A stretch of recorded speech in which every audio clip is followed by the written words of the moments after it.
Alrighty, nifty. 91.50 WRPI Troy. I tell you about the coach. He's looking after a young ice hockey team, and at one point during the game, the coach calls out to a 7-year-old hockey player and asks, "Do you understand what cooperation is? What is meant by the word?" The little boy nods his head in affirmative. "Do you understand what matters is not whether we win or lose, but how we play the game as a team?" And the little boy nods yes. So the coach continues, "I'm sure you know when a penalty is called, you shouldn't argue or curse or argue with the referee or call him an idiot. Do you understand that?" Again, the little boy nodded yes.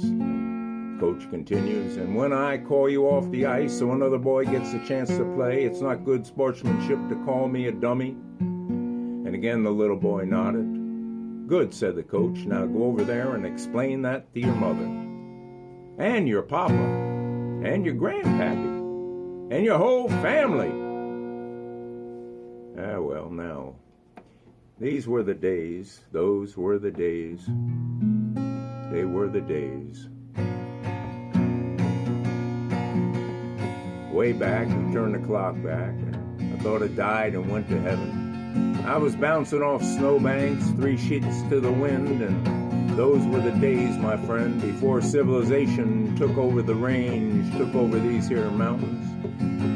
When young lads got up and milked the cows before they went to school, and pastures were for grazing sheep and making hay, and old Billy Goats like me roamed these hills all night and day, playing bumper cars and bumper trucks and creaming off snowbanks as high that reached the telephone lines, white-hot pokers tending glowing, red-hot pot-belly stoves, and John Barley Garn in a sap house. There was no law except common sense and Mother Nature, Sub-Zero, 3 men and a plow, wingman, shovelman, and a driver. Then came unions, plowing through them winter blizzards, pulling people out of ditches and salting and sanding the roads. Now I'll tell you the story about people that headed out on the ice. They had a sled full of tip-ups and buckets and fishing gear and a big drill. And they put the drill bit, it was a power drill, to the ice surface, and a loud voice booms out from all around, "Don't drill the ice." And they look around fearfully, and one of them meekly says, "God, is that you?" And a booming voice replies, "No, this is the rink master." Bouncing off snowbanks, 3 sheets to the wind. These were the days, my friend, before civilization began. We were just milking cows and grazing sheep and cow tipping all night long.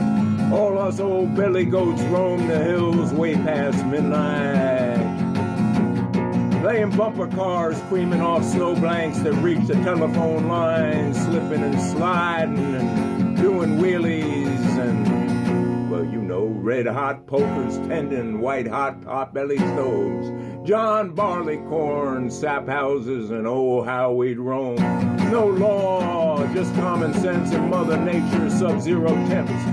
We'd brave them seasonal dirt roads, 3 men and a snowplow, a wingman, a shovelman. Plowing through the winter blizzards, we were the survivors, playing bumper cars, creaming off snowbanks, reaching telephone lines, and we'd give them a shake.